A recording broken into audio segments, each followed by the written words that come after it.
Thank you for tuning into Splat Attack. This episode, Brett and I will be reviewing The Tomorrow People, the Culex Experiment. If you are watching on YouTube, please hit the like button and subscribe. If you are listening on a podcast app, please leave us a review. These simple actions on your part help other Tomorrow People fans find our content. Speaking of our content, if you enjoy it, please subscribe to our Patreon. We have bonus episodes, live streams, early access, and more. Go to patreon.com/splatattack. Now grab your fly swatters and get ready for the Culex Experiment. It's telekinetic. It's telepathic. It's television of a new dimension. Whatever this thing is, it's big. It's The Tomorrow People, the first sci-fi series from the First Kids Network. And next Saturday, it's the start of a totally new adventure. The Culex Experiment. A science project gone bad. A scientist gone mad. And 4 kids doing everything in their power to stop them. The Tomorrow People, teleporting to your TV. Next Saturday at 6/5 Central, only on Nick. Kick it.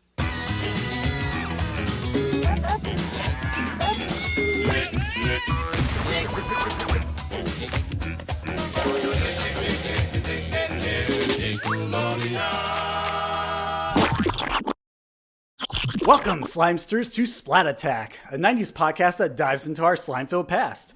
I'm your evil mad scientist, Brett. And I'm your mosquito-phobic teleporter, Alex. And Brett! Yes? How did we get back to merry old England today?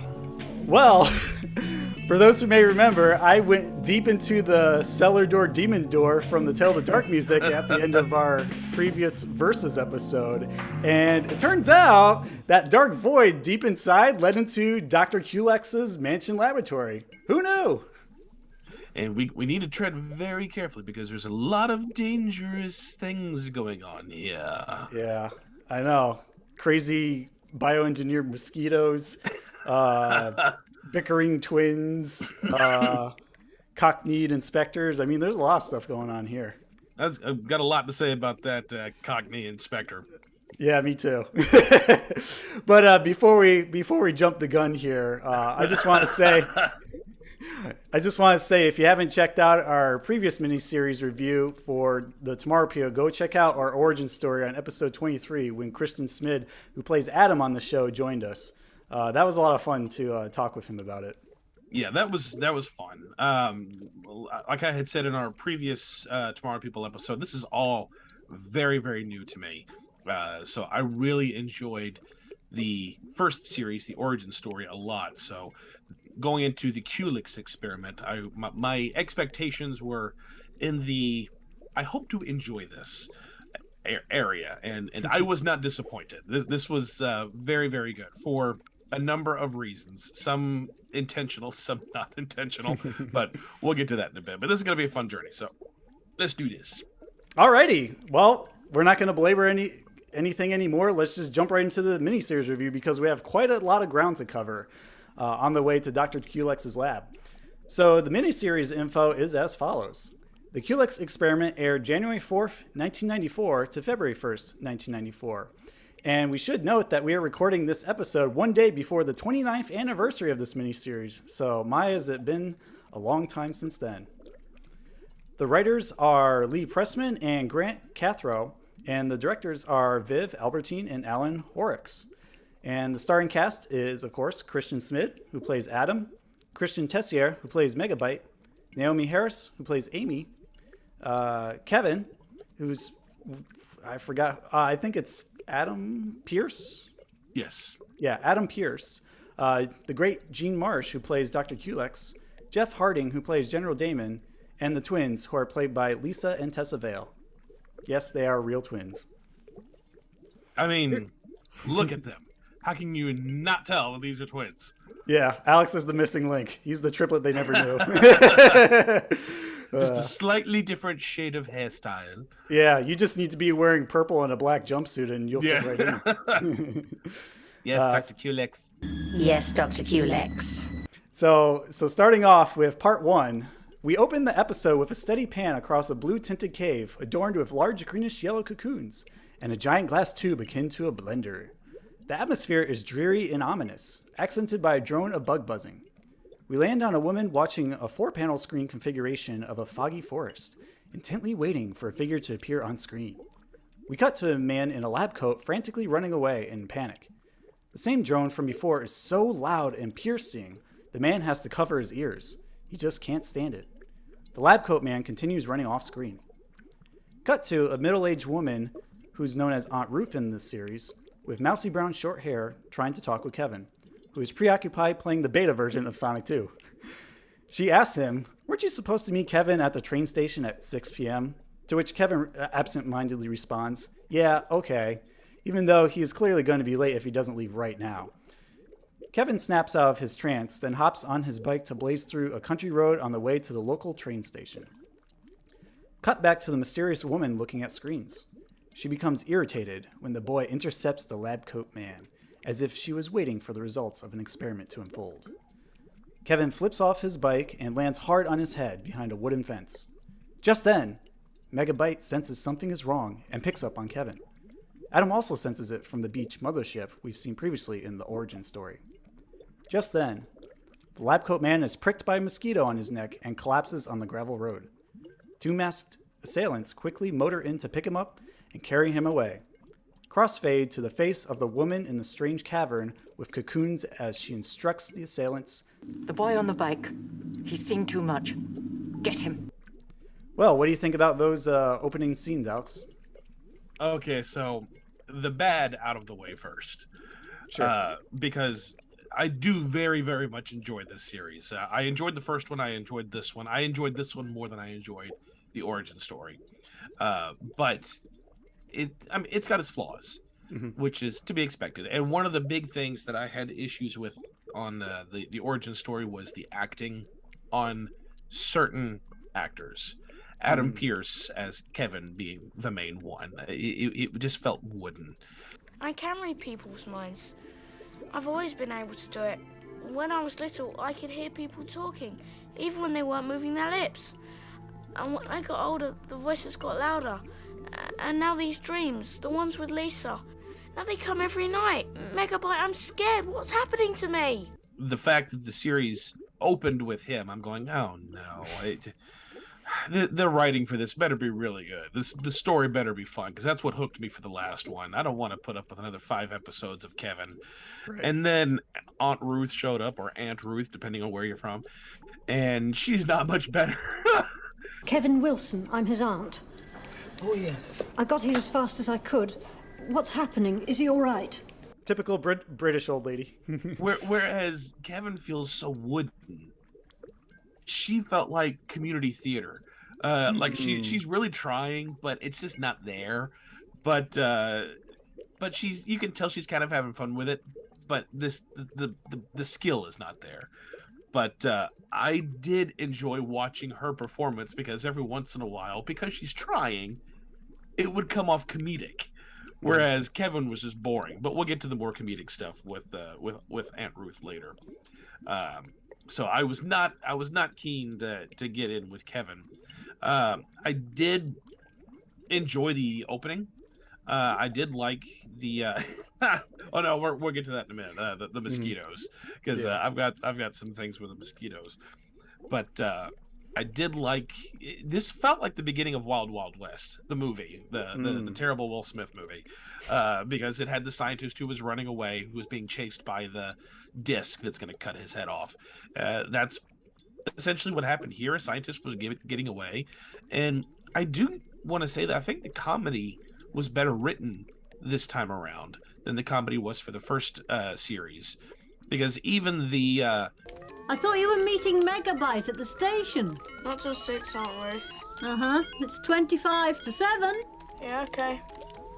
What? Like, the timing was a lot better this time, and that was one of my problems with series 1, was the timing for the jokes was just a little too delayed, because comedy is timing. You got to be quick. Right. And I think they did a much better job this time around. at least in this very first joke that you saw in the series. So immediately the writing, I was like, okay, this is better. And I also like that I don't have to get reintroduced to all these characters because we've already seen these. So I'm not having to learn all of them again. And the fact that they already have a rapport that as soon as one of them has an issue, the others are going, what? And then they can just jump right into the action. So I like that. But I enjoyed the cold open. I thought it was a good little teaser. I agree. It creates an air of mystery right from the get-go, and it makes you wonder what's going on with this scientist guy, because you typically don't see people running in lab coats out in the middle of Mother Nature. Well, I'm just going to keep it short and sweet. I enjoyed the opening. I like the mysteriousness of it and how we don't quite see the mad scientist doctor yet, but we see hints of her. And it gives us like a teaser of what's to come with the plot and how the characters are all going to converge later in the story. So far so good to me. So moving on with the plot of part 1. Kevin arrives at the train station but is too freaked out to properly greet Megabyte.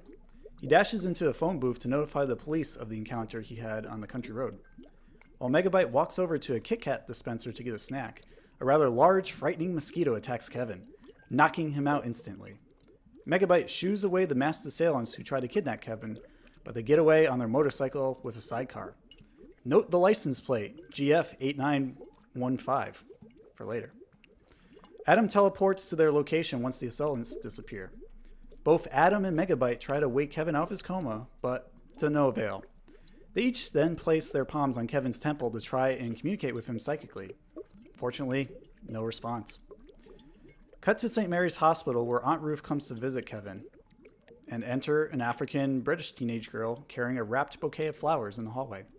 She tells Ruth how familiar she seems despite never meeting. Ruth is led away by a doctor needing her attention. The girl carrying flowers replies, "You'll be all right in the end," hinting that she may have a connection to the Tomorrow People with her intuition. So what do you think about these following scenes, Alex? I like them. I like them very, very well. One of my biggest issues is the effects for the mosquito. Mm-hmm. If you've not seen the show is not well known for having, the best effects. I mean, even Secret World of Alex Mack had better effects whenever she's transforming from one form to the other, and the lasers and all that different stuff. And this is kind of an effects heavy show, and I think a lot of the budget went to the sets, especially Dr. Culex's set later. It looks really good. Oh, yeah. And so they did some pyrotechnics and some of the effects in this are really good, especially for the time, especially for when they're trying to communicate telepathically and things like that. That a lot of things they could do practically, but the mosquitoes, I don't know what they were doing in the editing for this, because yes, they don't look like they're there. They are a practical element that they had filmed and were moving around. It didn't look like some horrible CGI character that you'd get from Sci-Fi Channel in the 2000s. It looks like a practical effect over top of a green screen, and then they just incorporated it in the shot. At least that's what it looks to me like. But he's supposed to get stung or bit in the neck. But it never goes to his neck. It flies around him, and then he feigns, "Oh, I've been bit," but it never comes near his neck. It's just one. It's not like it's a swarm of them. Yeah. And that's every single time somebody gets bit by this thing. It happens with the scientist, it happened with Kevin, and then any character who takes place after that has this happen to them never comes near their neck. I don't know why it's the neck. I would imagine something this deadly, which we get to later, it could just be anywhere and would affect them in a different time span. At least I would imagine that would be the case. But that is probably my biggest pet peeve with the episodes, with this series, is the effects of the mosquito. And in particularly because this entire series revolves around these things. So you want it to look decent. At the very least, you want it to look like it's on the person when they get bit. Yeah. And then go away. I can get past the flying constantly that doesn't look really like it's there. Okay, I can get past that, but at least get it in the right place whenever it's supposed to bite the person. Yeah, I think it would have helped if they had a couple of extreme close-ups of even stock footage of a mosquito penetrating human skin. It doesn't even matter what part of the body it is, just to kind of make that connection, so it's not like, okay, when is this fake green screen mosquito going to land on this kid? Because it seems really awkward to watch any of these characters who are affected by the mosquitoes to just swat at air when we know they're just trying to figure out where they're going to put the effect. Yes, fully agreed. But the rest of it's pretty good. The rest was good. I like the setup in the hospital. I like how we are gracefully introduced to our newest character, Amy, who is going to be expanded upon as we go through this. So I'm not going to spoil too much because I'm very eager to. I do want to say, and we'll talk about it a little more though, but the scientist who gets bit, that goes nowhere the rest of the show. We never see what happens to that scientist anywhere else in the show. It bugs me so much. And yes, pun intended. Like, why? Why him? How is he connected to Dr. Culex? Like, what did he do to get bit by this? Why didn't he have more mosquitoes, released on him? It was such a great opening, but it's just falls flat after a few moments once you realize, okay, the only time we're going to see this again is in each subsequent part recap. And you would think that the scientist has a team of scientists who are working in the laboratory, and then you have these two who are the main henchmen for later in the series, which all that makes sense. But whenever you get to see her laboratory, it's just these three. It's the two henchmen and the main scientist, not this other one who was bit somewhere. Because I would imagine if that was the case, he probably tucked tail and left to warn somebody about this danger. Okay, I get that. Why did it take you so long? Why hasn't anyone else done this before? Why have you been helping her? I mean, there's a lot of questions, and he gets stung, and he's out of the show. He's gone. I guess she put him in a shredder or a. Yeah, took him straight to the morgue. Yeah. But that there's a few times like that where it's like you've got a great setup and then no payoff. But I get that he's knocked out. And then, of course, by the end, I mean, there's a series 3. I know these characters are going to come back. At least some of them. They're not going to end the season on a downer. They'll at least, because in my mind, going into this opener, I'm imagining, okay, they'll at least solve this problem. They might go the supernatural route. They've fixed this problem, but they create a bigger one, and that'll be the next one. At least that's, I don't know how British TV works, but they've at least got to address this. So they've got to find some kind of a cure, and then we'll see that scientist at the end, and maybe he'll give a little backstory as to, oh, yes, this is why I did. Nope, he's not even there. Yeah, spoilers, he doesn't come back, but we do see another doctor quite often, so I wish they just made more of an attempt to connect him to somebody, anybody else, any plot device in this miniseries, but oh well. Well, I guess we can elaborate a little bit more when we do our ratings for this miniseries. So, moving on, a police inspector with a striking resemblance to J.K. Simmons enters the hospital. The same thing. Yes, just like with slightly different hair. I'll tell you what happened. Your poor little chum came flying off his bike and cracked his skull. That's what happened. Spider-Man, hero or menace? Exclusive Daily Bugle photos. Menace? He was protecting that armored car. I'll tell you what, Atticus, you take the pictures, I'll make up the headlines, okay? All right? That okay with you? Yes, sir. Goody. He interrogates Adam and Megabyte, misinterpreting their story as, quote-unquote, 2 aliens from a flying saucer tried to kidnap their friend Kevin. The inspector releases Adam and Megabyte with no leads or development from their strange story. We then see Aunt Ruth, Adam, and Megabyte join Kevin in his hospital room. The doctor proclaims he's never seen anything like this coma before. Cut to the teenage girl with the flower bouquet from before. Turns out her name is Amy, and she came to visit her mother, who's rather fussy and talkative. Amy suddenly gets a vision of Kevin on his bike, causing her great panic. as if she is feeling exactly what Kevin felt when he had his accident, including swatting the large mosquito. Amy rushes away, terrified. Cut back to the group observing Kevin. The doctor claims he should be medically dead, but isn't. Before the doctor can leave the room, Amy walks in telling the others Kevin has been bitten on his neck by something evil. The doctor examines the puncture marks, claiming it's unlike anything he's seen. Aunt Ruth asks how Amy knows Kevin's name. We then crossfade to a catacomb-like area where Adam and Megabyte confirm Amy to be a Tomorrow person based on her unique telepathic abilities. Amy's scared because she doesn't belong and doesn't understand why she has these visions. Adam continues to explain what Tomorrow people are like, but before Adam can convince Amy to join them, Megabyte mentions they should take her back to their spaceship. Amy is appalled by the far-out idea and flat out leaves. Just as Amy re-enters the hospital to see her mother, two red-haired women wearing matching green jumpsuits hastily push a stretcher through the door. Break for discussion. I do need to note this before you share your thoughts, is that this scene definitely has tones of the X-Files pilot, from the somber sci-fi tone to the mosquito bites, and also a little bit mix of I think season 1 or season 2 episode called Darkness Falls, where it has like deadly fireflies that wrap people in cocoons and kill them in the forest. I was really, really happy. This might be a terrible thing to say, but I was so happy when Kevin was bit, because he was out the rest of the series, and I was like, oh good, I don't have to put up with this acting, this wooden acting. I got Aunt Ruth, and that's it's slight. I think the producers answered your prayers and many other people who poo-pooed the first one, or at least his role in it.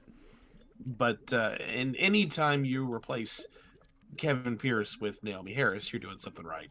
Yeah. Naomi Harris is very good. There's a couple of times when her acting is it's the complete opposite. It's a little over the top.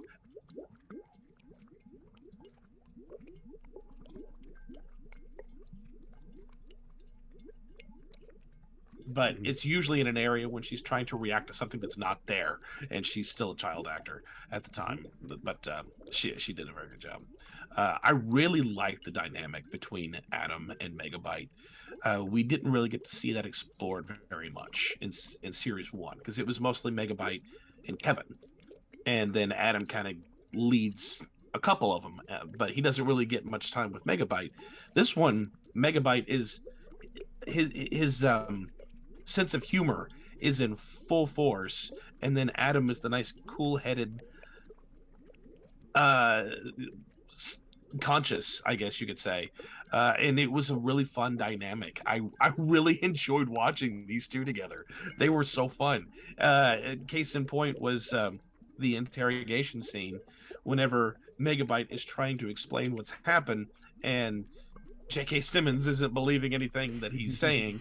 And Adam is standing there going, Your little friend was being kidnapped, was it? By 2 aliens out of a flying saucer. They weren't aliens. I never said that. He never actually said that they were aliens. All right, men in spacesuits. Like spacesuits. Protective clothing. Oh, this is a joke. Look, he's only telling you what happened. He's doing really, really good. And Megabyte isn't... what he's telling these guys is not that extremely far-fetched either. I think the only thing that is far-fetched within their reality is how they found out, and that's what's bothering him. The actual act is there is sound judgment here. Go, you should inspect this. And I really don't care for the inspector in the series. I don't care for him at all, because he does not do his job. And I was afraid that this was going to be another show of the adults are not listening to the kids, and the kids are giving decent advice. There was far less of that, actually, which I was really happy to see. Starting with the other doctor. Whenever they had approached him and he was looking into this and the puncture wounds, he was genuinely listening to them. And we'll actually get on the inspector's case later. Almost every other adult in the show listens to the Tomorrow people, which I was really, really thankful for. And the inspector, we'll get more on him when it gets closer to the finale, but he's nothing but time filler in this episode.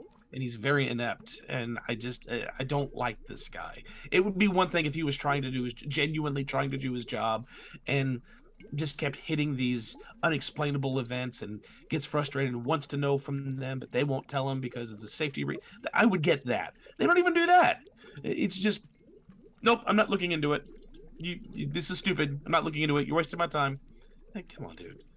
Yeah, he doesn't even try. I hate him so much, but thankfully we don't get too much of him on screen. He's just kind of there to act as a roadblock for the Tomorrow people to overcome. Yeah. So that's pretty much him. Inspector Platt is his name. Ah, okay. Yeah. He'll be J.K. Simmons the whole episode. So after Aunt Ruth briefly talks with the inspector, she bids her nephew goodnight and leaves. Pan to the twins shoving an unconscious doctor to the floor. Meanwhile, Amy listens to more of her mother's complaining, and once again, her telepathic anxiety is triggered as we see the twins approach Kevin to kidnap him. Amy joins Adam and Megabyte at Kevin's hospital room, but Kevin is missing and Dr. Poole is knocked out on the hospital bed. The boys teleport out of the room to block the entrance so the twins cannot escape with Kevin's comatose body. Amy is stunned by the sight of her new friends teleporting. She runs outside but is nearly run over by the same motorcycle and sidecar from before. The group reconvenes at the reception area to come up with a plan. We cut to Inspector Platt on the phone talking to his wife as he prepares to leave the station for dinner, but then is suddenly called back to the hospital. A recovered Dr. Poole demands from Inspector Platt why someone was not guarding Kevin since his life is in danger. The inspector suspects the kids have a lead for his latest development. We cut to the hospital lounge where the teenagers teleport Amy to the Pacific Island mothership and give her the tour. Aunt Ruth stays behind telling the inspector, Excuse me, you haven't seen those kids, have you? They just popped out. So what do you think about these scenes, Alex? I really like... They can tell Aunt Ruth who they are. Why can't they tell the inspector who they are? And at least that will alleviate a lot of his, well, this doesn't make any sense type things, which has been the whole thing. They can tell Aunt Ruth, they can't tell him. Come on. Come on. But I do like that Amy and Aunt Ruth are so quick to just be on board with this entire thing. You don't get a whole episode or 2 episodes of Amy having to relearn all of her abilities and their abilities like you had to do in the original series. We're doing this big story here, so keep up. You gotta jump on board right now, and she does, and I like that. I do appreciate the fact that for a moment she wasn't on board. Even though she's got these abilities, it's still a little too much for her, and she bails. But she comes right back after all of this had just happened, and again, I like the dynamic between Megabyte and Adam, where Adam is slowly trying to get her to accept everything, and Megabyte just dive right in. Let's take her to the spaceship. The spaceship? Well, yeah. I mean, once you've seen the spaceship... Thanks, Megabyte. That's just wonderful.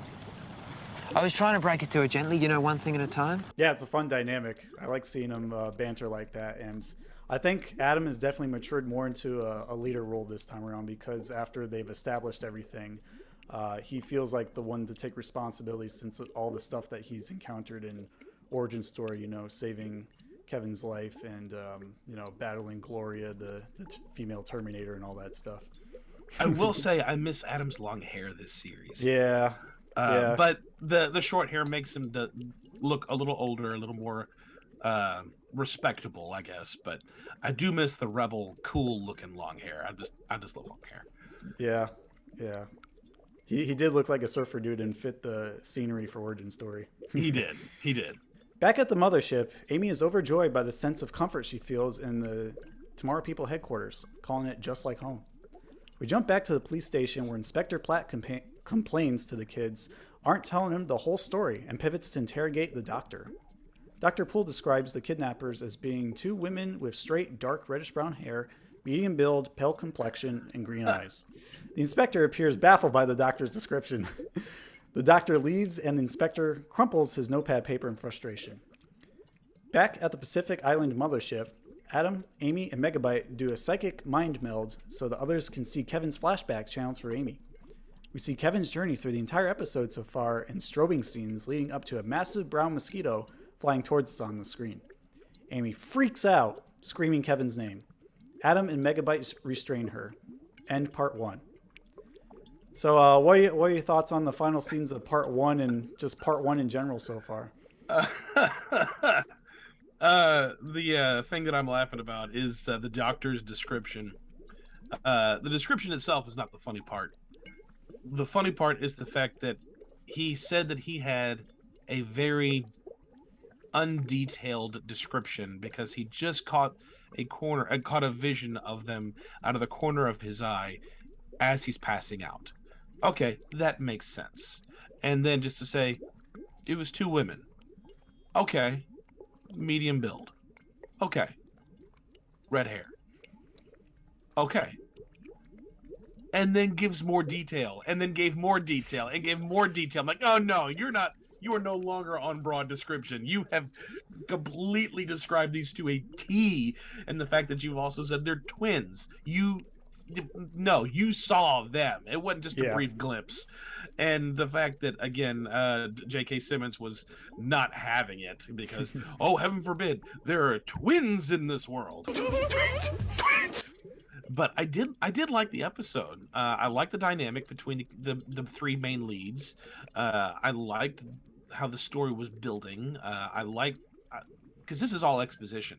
Mm-hmm. And I really liked all of this. I like where it's starting. I know where it's going because you've got the bug, the mosquitoes. You can tell where the plot is at least going, but that's okay. You should have a general idea. And the only reason that I know it is because I've seen stories like this many times. Back in when was this? 93, 94, 94. 94. Yeah, good year. I hadn't really seen these kind of shows before, so this would have been all new to me, and it would have been interesting to see this. Still is interesting. Even it's just a Nickelodeon take on it, but I like it. I like these characters. I like they took out Kevin and put in Amy. I like that the main characters get along so well. The performances are really good. These 2 are super creepy, as they should be. Just my main fault is that I just don't care for the way they handled getting bit and the inspector being inept. But everything else is really, really well done. On point. There's really not much for me to add to that. I'm not quite sure how Amy compares to Lisa because unfortunately we don't see Lisa this time around, or actually for the rest of the series. It's unexplained why. Chances are Kristen Ariza just did other acting projects after origin story, but I really like how she naturally gets used to Adam and Megabyte despite some hesitation and the crazy claims about being tied to aliens. The Inspector Platt stuff I can do without of it. I'm not really sure what to put in its place. Maybe some more development with the lab coat guy from the beginning. Maybe he used to be a lackey with Dr. Culex but escaped once he found out what her nefarious plan was, and she wanted to kill him so that he wouldn't leak information to the government. So that would have been more interesting to see and really, kick things off with a bang. But as it is right now, it's serviceable. I'm not upset or disappointed at all. It's still a solid start to the second miniseries. I would say that is a very good substitute, but I have another substitute that I don't want to get into until later in the series. But because I would divide all of the Doctor or Inspector Platt scenes between 2 other things that are already existent. Well, one that's not existent, which is what you were just said. The other one is already existent, but doesn't come in till later. Okay, so let's jump into part 2, shall we? After a quick recap of part 1, which we will repeat and expand for each subsequent part of the miniseries, we get a refresher on Adam, Amy, and Megabyte mind melding to recount Kevin's events leading to his kidnapping. For anyone who's watching these episodes at home, you can skip the first 3 minutes and 24 seconds of this part. Because I counted for each one, like, okay, let's go, get on with it. Yep. The boys calm Amy down once their mind meld is broken. Megabyte and Adam wonder how they can track down these mysterious kidnappers. The 3 teleport back to the hospital to barrage Inspector Platt with questions regarding Kevin's disappearance. One by one, they are interrogated by the official in an office to get the story straight.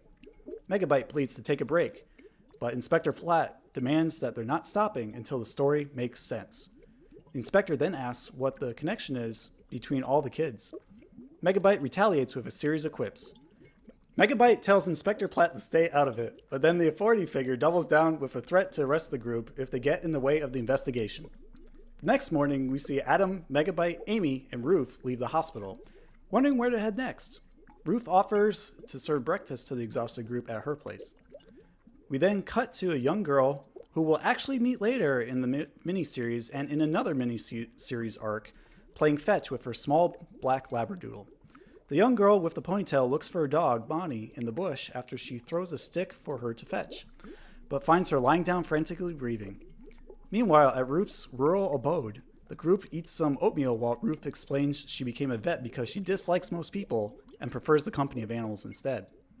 Amy is hung up on the motorcycle that tried to run her over during Kevin's kidnapping at the hospital last night. Adam gets a spark of inspiration and immediately teleports the trio back to their mothership at the Pacific shore. Ruth walks in with an apple and rabbit in hand, perplexed where her new friends went. So what do you think about the first couple scenes of part 2? I like it, which I think is going to be a generic thing I'm going to be saying most of this. I do like it. I like where this whole thing is going. Like I said at the beginning, I like this series more than I like the first one, and I like the first one. Could have skipped the whole interrogation scene and the fact that we only saw him interrogate Megabyte, and it's a loop. The whole scene, it can be boiled down to answer my questions. I don't want to. Here, I'm gonna ask a question. No, I don't want to, and that's it. It's just that over and over. Okay, you're getting nowhere with this.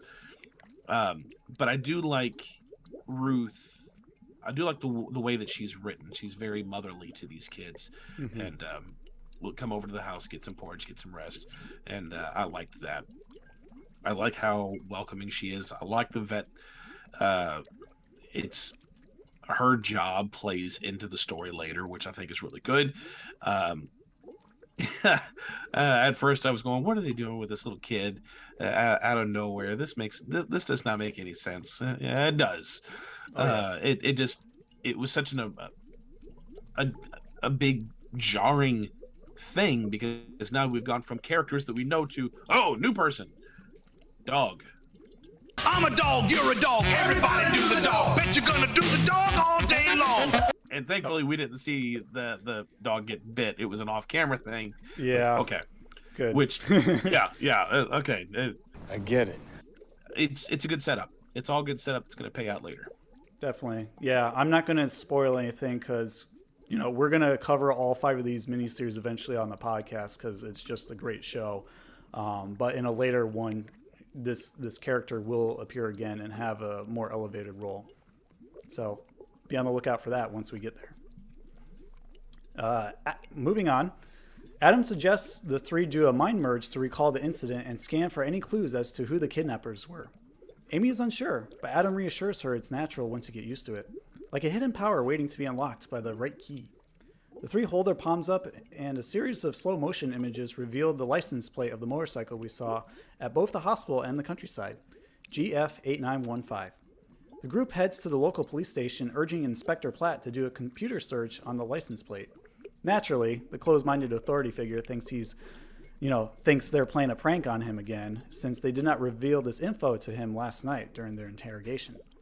Amy explains she mind merged with the other 2, not realizing how unbelievable her story sounds to the inspector. Before Inspector Platt leaves, Megabyte rushes behind the counter to input the license plate number into his computer, which spits out the address of an A. Jeffries who lives nearby. Cut to the kids and the inspector arriving at a gorgeous, majestic brick mansion in the countryside surrounded by manicured shrubs. 2 twins wearing purple turtlenecks greet the party inside to a large dining room. Yep. Alex's twins. Hey, don't fondle their necks. I can't get my hands in place. There we go. There's one. Yeah. Okay, you got it. You got it. Go. 2 twins wearing purple turtlenecks greet the party inside to a large dining room completely adorned with antique portraits and mounted animal skulls. Mrs. Jeffries sits with the group, explains she's a collector of valuable antiques, the motorcycle being one of them. She mentions the motorcycle has been stolen while she was at the auction downtown. Defeated Adam, Megabyte, and Amy arrive at Ruth's place, where she makes the miraculous discovery that her most recent pet patient has the exact same symptoms as Kevin. She takes a blood sample and hurries back to the hospital so Dr. Poole can run some tests on the sample. Meanwhile, the young girl with the ponytail laments over her comatose dog, while Adam consoles her. It's revealed that her name is Jade, and she hints she was near the large mansion when her dog fell ill. So what do you think about their interactions here and the developments that were happening, Alex? So a couple of things. I really liked Jeffries. I didn't realize this until I was about halfway through the series. I recognized her face, and I just couldn't place it. But I've known her from something, and she's got this evil persona that she's doing so well, but I've seen it somewhere. And that's when it occurred to me that this is the same villainess that is on both Willow and Return to Oz. And wow. That's what I was going, that's where I know you from. You were, and I know her more as being Mombi from Return to Oz than I do Willow. But I was like, okay, you've got this thing down. We've got a thespian here. She's excellent in everything I've seen her do. And I liked this kind of setup that we've seen many other times before, where the villain is underneath this guise of, no, I'm perfectly innocent, and you can see this unruly, seeming, disgusting. You can feel the evil emanating from her despite her composure. Yes, like the shadow looming out behind her. Yes, you can just tell. And of course the inspector is like, oh yes, you're perfectly fine. But again, even then, she hasn't done anything. There's no evidence to support the fact that she has done anything wrong. So okay, that makes sense. So I like that.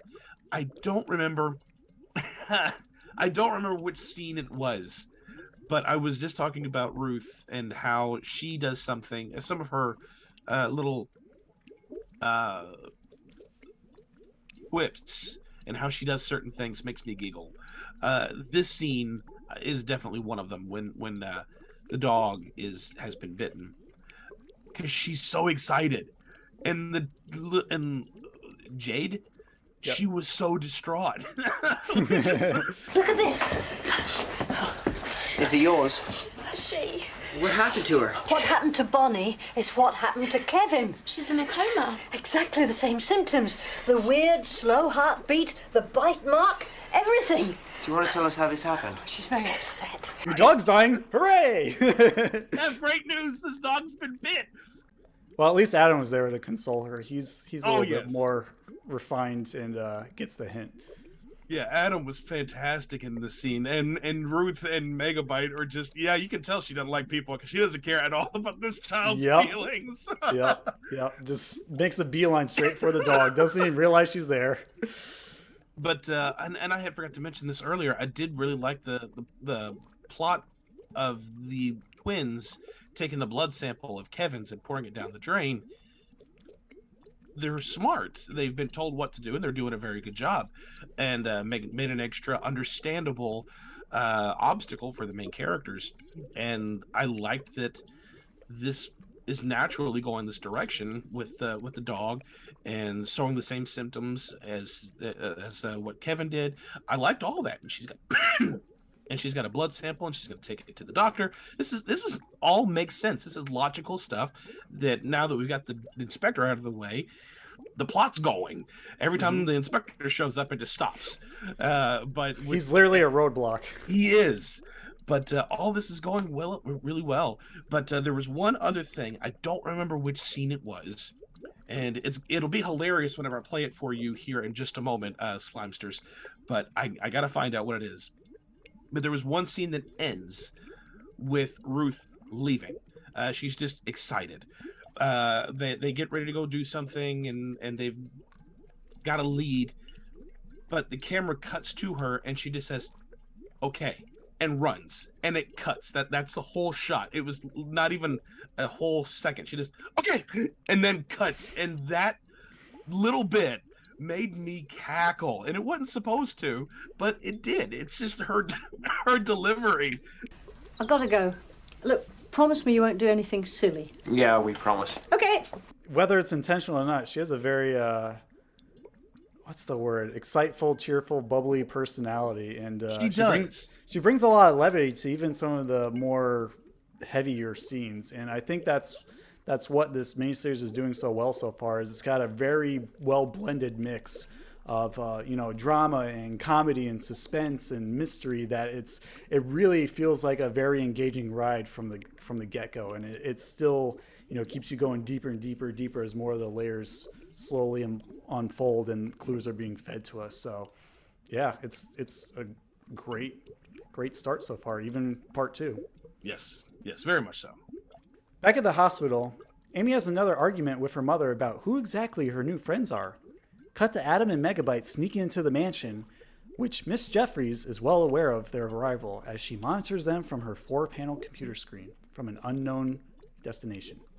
She presses a big red button, triggering an unbearable, piercingly loud drone that even shatters milk bottles nearby. The duo are forced to retreat. Miss Jeffries finds it strange the kids disappeared into thin air. I mean, there's no hiding it. She's Dr. Culex. She's dressed as the mad scientist now. So, spoilers. Here's the villain of the episode. Back at the Roof's Country Vet Hospital, an unknown kidnapper tries to snatch up Bonnie the dog, but the telephone interrupts their plan just before she can get her hands on him. Roof asks the teenagers to look after the place as she is called away for a medical emergency. Okay. Back at the hospital, Dr. Poole calls Roof to inform her of the astounding results of the blood sample. Adam picks up, but while he is distracted, Amy suspects someone is nearby and is captured around the corner of the back door. Before Dr. Poole can explain the full results to Adam, a hand yanks the doctor away. We hear faint sounds of glass shattering in the background. Adam and Megabyte immediately teleport to Dr. Poole's location to see his office in shambles. They get the idea to pay a visit to General Damon, who's Megabyte's father, for some help with the situation.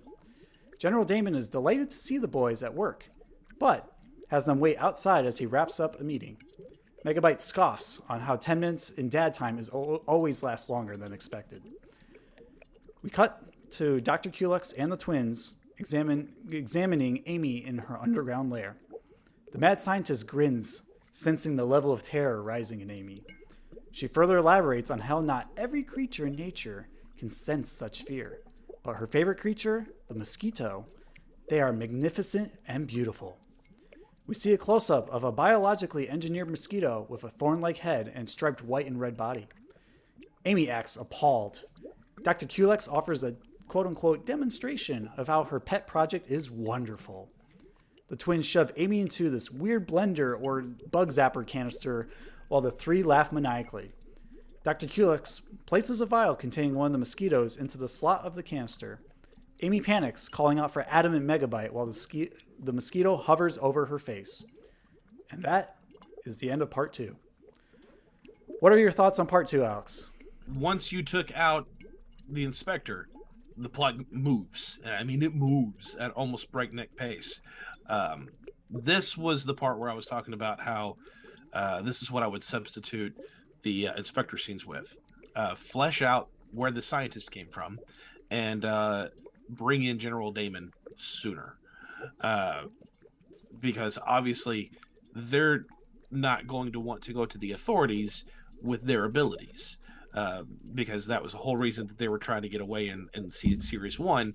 Their dad knows about it, General Damon knows about it, and he will work with them because they've proven to trust each other. Which, again, fantastic conversation that I love from the first series. I loved that conversation. You know, we're on two opposite ends. Where do we go from here? And here, they're actually working together. I really like that. He's no longer this person working for an evil organization. This whole series, he's actually working to protect people. And I liked that. And I didn't like Megabyte's impatience. Because yes, dad speak whenever it says 10 minutes, whenever you're in the middle of a business, but also your business is security. Come on, you gotta wait somewhat.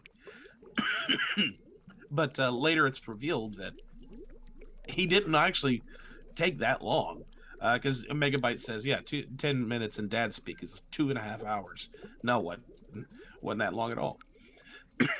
But I do liked this. I liked the doctor was taken. I liked the dog was taken. I liked that Amy was taken. They're covering their tracks in ways that makes sense.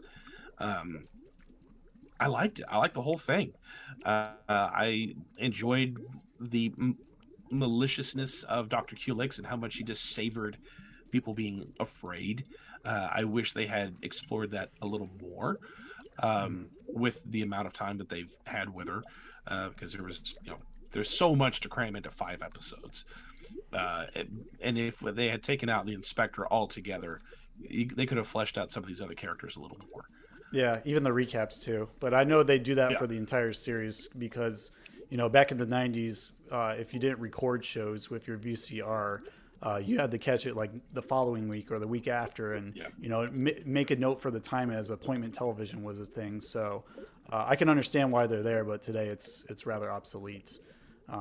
I do want to mention that when you mentioned how Dr. Culex savors like Amy's fear as she's increasingly getting anxious and terrified of what's about to happen to her, it immediately made me think of Dr. Vink in the Are You Afraid of the Dark episode, The Tale of the Dangerous Soup, because that one is all about fear and siphoning fear from people by just putting them in crazy situations where, whatever is lurking in the back of their minds that frightens them, whether it's like some childhood trauma or phobia, it just totally brings it to the forefront. And, that essence is extracted to make this irresistible soup. And I feel like she's essentially doing that here with Bugs in her own way, where she's just playing on the fear to like continue to grow her mosquito army. Yeah, agreed. It's very, very clear from the very beginning when she's introducing the mosquitoes that she loves mosquitoes. You might even say, I'm in love with mosquitoes. I don't want to know what way she loves them. Yeah. This relationship, it defies all the laws of nature. No, it doesn't. This is not what you think. We're just very good friends. I kind of do. I'm interested to see, now, not in what way, but why. Yeah. What has intrigued her infatuation? Maybe some backstory. With something that people absolutely hate. Yeah. So I would have liked to have seen at least some explanation as to why she loves mosquitoes so much. Is it because that mankind hates them so much? Is it because they're such a nuisance? And I don't know. I wish they had explored it a little more. Yeah, I agree. For some reason, the only thing that's coming to mind now is like this clip from Simpsons where Ned Flanders is like, "Come on, Flanders, there's got to be something you hate. What about mosquito bites?" Sure are fun to scratch. Satisfying. Okay, so we're in the thick of things. Here is part 3 of the Culex experiment. After the recap plays around the 3:20 mark, we see Amy struggling to avoid the deadly bioengineered mosquito. Adam hears a voice. He asks Megabyte if Adam called his name. Megabyte reserves the inquiry. Megabyte reserves the inquiry after cutting back to Amy struggling. The two recognize Amy in trouble and immediately teleport out of General Damon's waiting room back to Rufe's abode. They demand where Amy is, but Rufe doesn't know. Adam and Megabyte do a quick mind merge to locate her, then teleport her out of the canister. Dr. Culex and the twins are surprised by Amy's disappearing act. After a moment, the mad scientist and her minions prepare for the next phase of their plan and hurry back to pack a truck full of their equipment. While Amy calms down, Rufe gets ready to take Amy to the police while they wait behind. Later that night, Adam and Megabyte successfully teleport into the brick mansion to uncover the dark secret lying within. Back at the police station, Rufe and Amy try to convince Inspector Splat to take them to the mansion. But yet again, he doesn't want to hear any of their cockamamie explanations. What a surprise. Back at the mansion, Adam and Megabyte secretly observe the twins pack a large moving truck with various equipment, along with giant cocoons, while Dr. Culex drives up in a red sports car to give them instructions. Amy tries to convince Inspector Splat of the surreal events she endured hours before as their police car crosses paths with the moving truck. They continue driving to the mansion. Meanwhile, inside the moving truck, Adam and Megabyte open one of the cocoon-like tombs to a shocking discovery. Their comatose friend Kevin is actually inside. Megabyte teleports his friend and himself to Roof's place, while Adam remains behind. Moments later, Roof, Amy, and Inspector Platt arrive at the mansion, while he brushes off the possibility of a secret lab inside the mansion. Roof and Amy return home, frustrated and disappointed. Luckily, they arrive to see Megabyte and Kevin in the living room. Roof takes his pulse, confirming that he is still alive. Megabyte suggests it's best to keep Kevin at Roof's, while Amy notes she should trust her intuition more. So there's a lot to unpack here and also pack up. How do you feel about these scenes, Alex? I like this. I like where all of this is going. I'm glad that there's so little Inspector. I really like the comedy in this episode. There's the 2 instances where there's a bit of comedy, starting with it, with Amy in that tube with the bug flying around, and she's calling one, and the other one goes, "What did you say? Did you say something?" "Nope." "Oh." And then goes back to her freaking out again, and then she calls somebody else, and then, "Did you say something?" "No." "No." And cuts back to the panic. Like, okay, what are the screenwriters thinking this scene? But they got a twisted sense of humor. And it sounds like something that I would try to do. Yeah. And like I said, the comedy actually works in this series. And another instance was later when they were sneaking around in the mansion. Adam and Megabyte are very, very close, and Adam turns around to ask a question. Have you found anything yet? Huh? Have you found anything? What? Have you found anything? Just a sec. Just in case. And pulls these things out of his ears. Yes, I remember. It looks like little wads of paper. Yes, and I was like, oh, okay, that, and it tracks because of the high sonar they had earlier. It's like, oh, okay, he's adapting, he's learning. This is good. And I was expecting him to just shout, kind of like Tommy from the Offbeats, where it's like, "What am I gonna do, Betty Ann? What? What am I going to do?" I'm sorry, I can't hear you. What am I going to do? Oh, good times. But I liked everything. Everything here made sense. I liked that Adam and Megabyte were into the place, and they teleported Kevin out. They helped Amy to learn how to teleport and helped her teleport. They worked really well as a team, and I liked that. I think they did a really good job with their teamwork and detective skills. Would have been helpful if General Damon was able to do more, especially since we find out later that he's tracking the same person.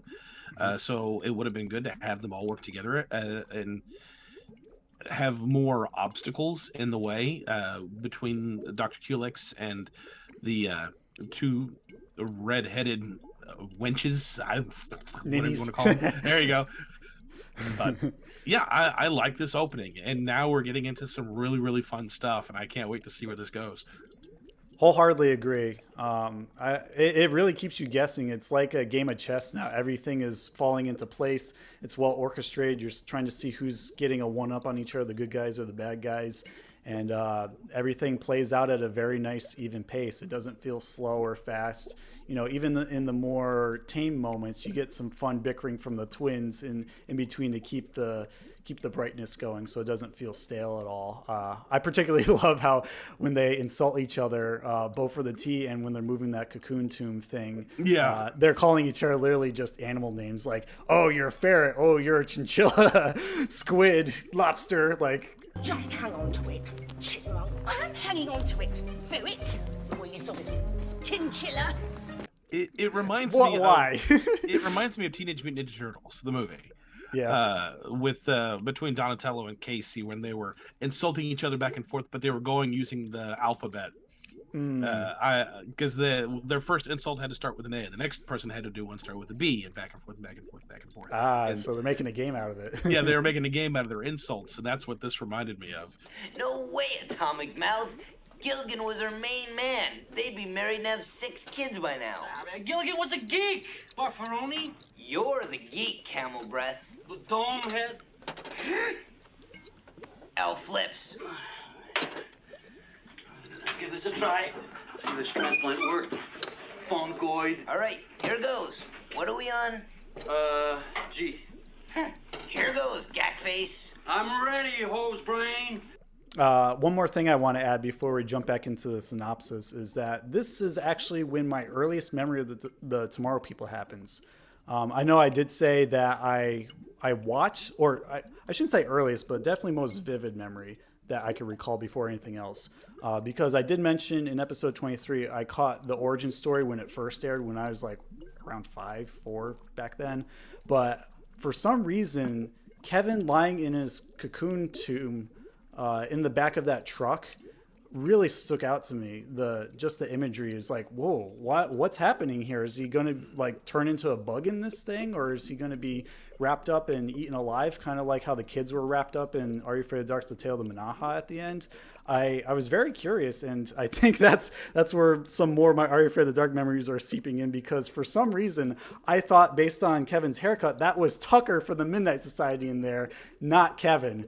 And, some people would love to put him in a cocoon tomb and make him comatose for his storytelling abilities. But that's just a fun little memory I thought I'd share with all you Slimesters, because it has a lot of ambience and similar sinister tones that some Are You Afraid of the Dark tales have. So, I think they both go together very well for a more serious series on Nickelodeon. Agreed. So back at the hospital, Amy arrives at a lounge area with a bouquet of flowers to meet her mother for a third or fourth time.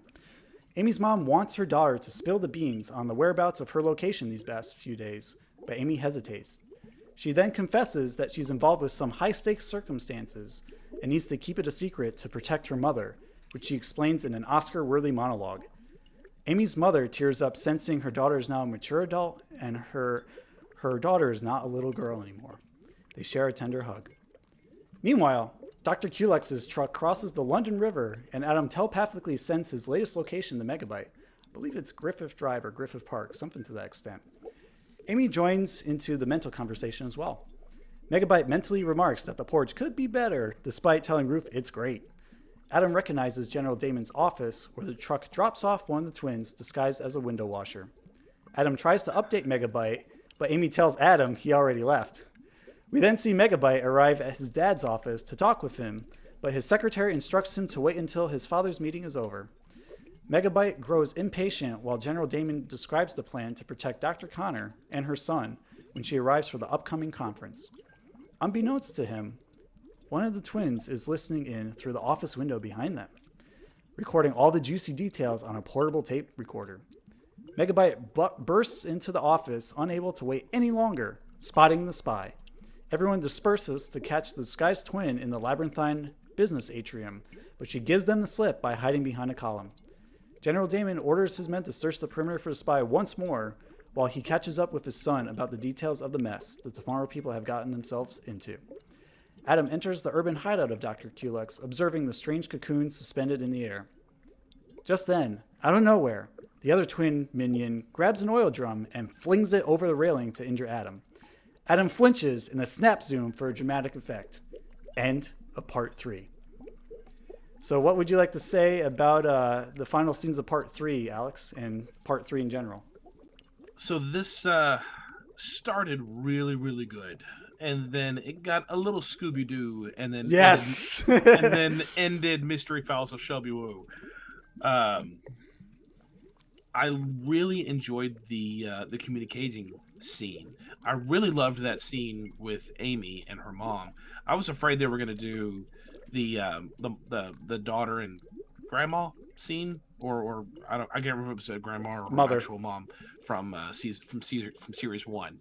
Oh, because that lasted the entire series, and the mom was kind of in the way most of the time, and I was afraid they were going to do that again for this series, but no, there was maybe one scene with her on the first episode, one scene with her on the second episode, and now one scene for this one, and she's gone the rest of the series.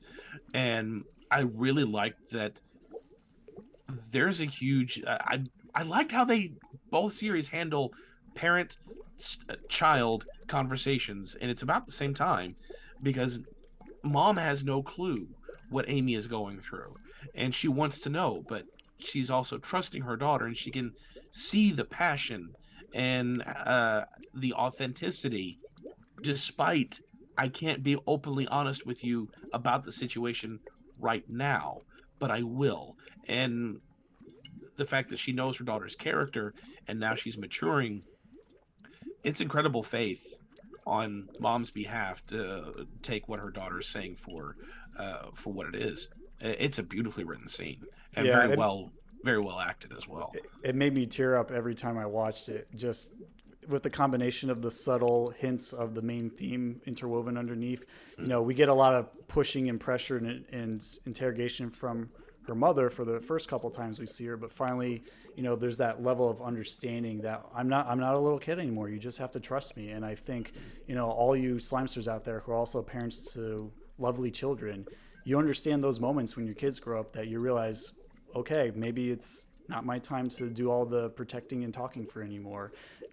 You know, you're ready to get up on your own 2 feet and face the world. And it actually reminds me a lot of the farewell, my little Viking speech from Pete and Pete when Artie has that heart-to-heart with little Pete before he disappears forever.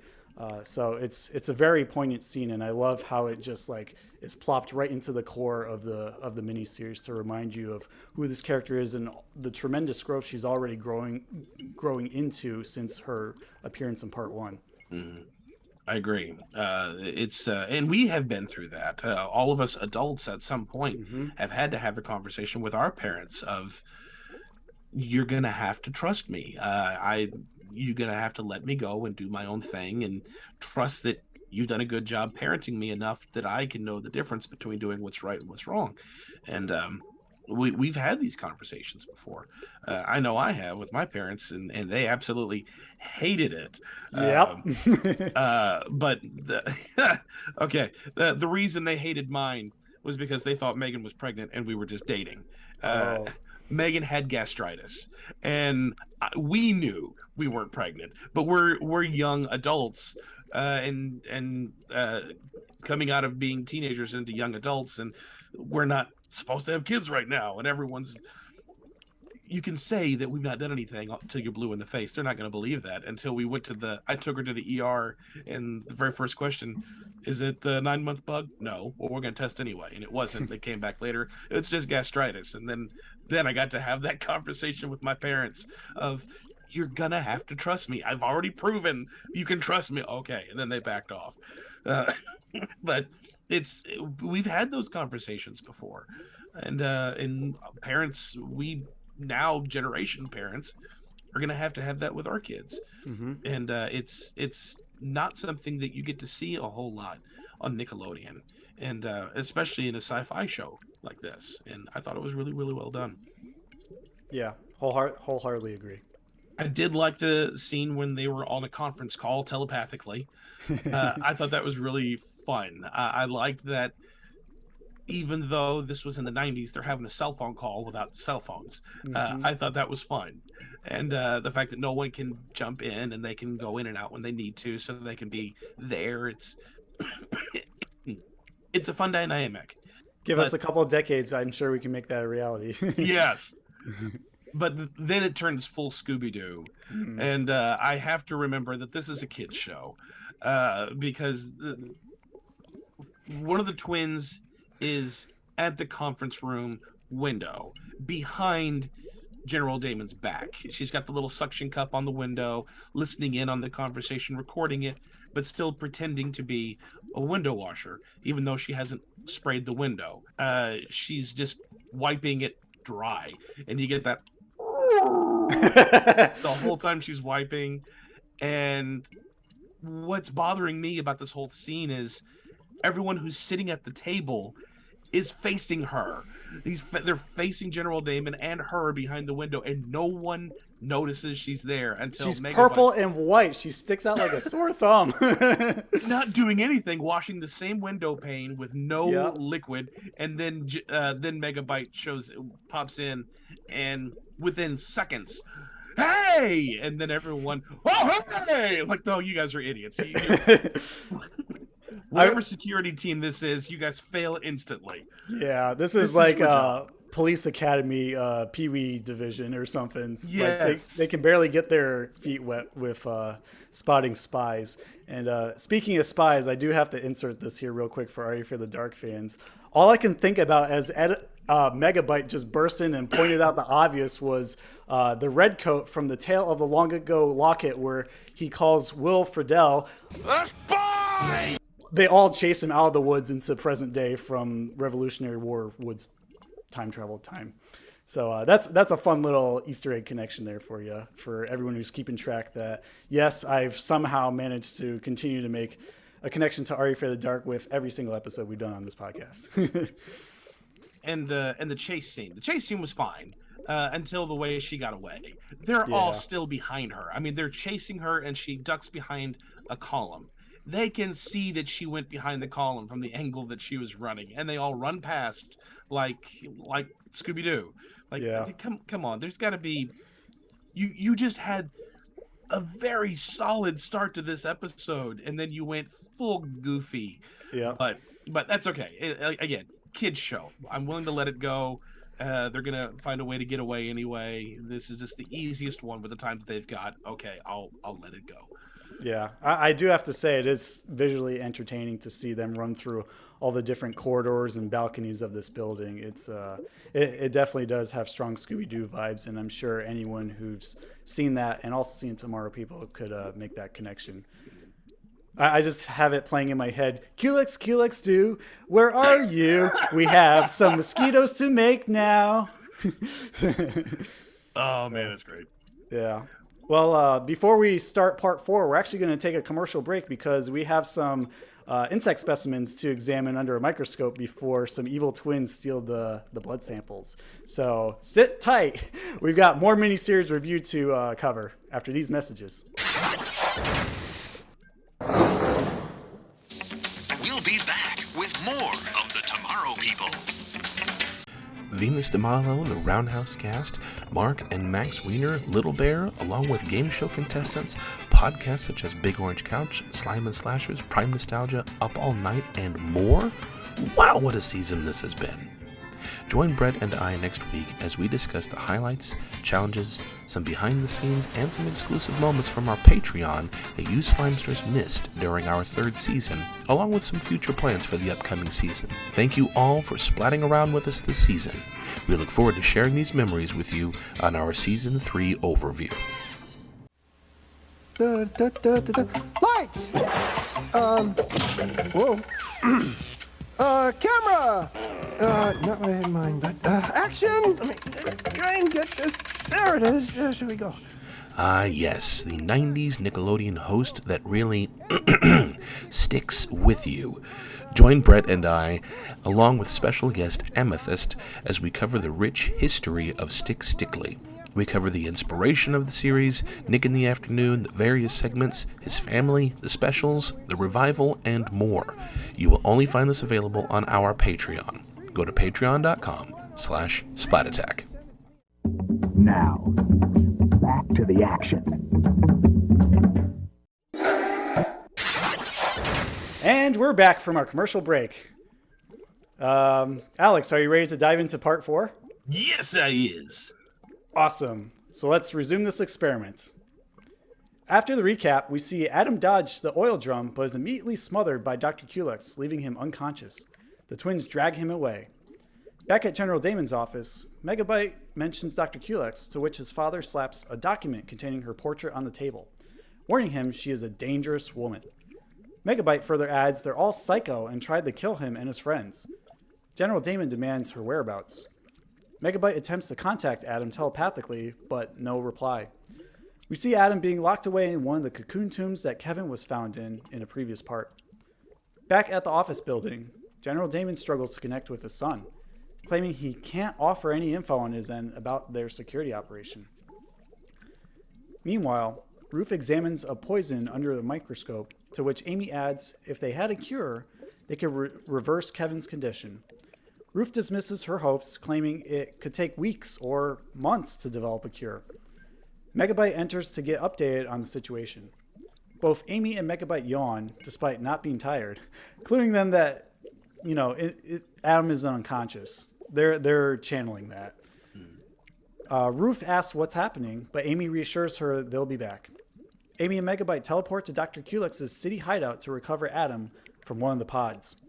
Dr. Culex warns the twins they do not have much time left to carry out the next phase of their plan. Adam is freed from the pod and awakens dazed. So how do you feel about the opening scenes of Part 4, Alex? This one frustrates me a bit for a couple of reasons. One, I really like how General Damon is fully on board and trusting of Megabyte with what's going on with Dr. Culex. He doesn't have to try to explain everything. He's already there, especially since they've already been tracking her. I like that. Now you can do a cool tag team or team up with Dad and Tomorrow People, and especially since that's been their whole thing. And then I can't tell you these things. Dude, you just told him that you're tracking her. No, you've just negated everything of I can't tell you anything. You just did. And also at the same time, I'm frustrated with Megabyte because Megabyte in the first series was all I can't tell you because of these reasons. Your dad, you should be understanding that there's certain things your dad can't tell you because this is his freaking job. He could lose his job or be killed. Yes, I know you're his son, and that you should be aware that there are consequences for these kinds of things since this is your freaking life, dude.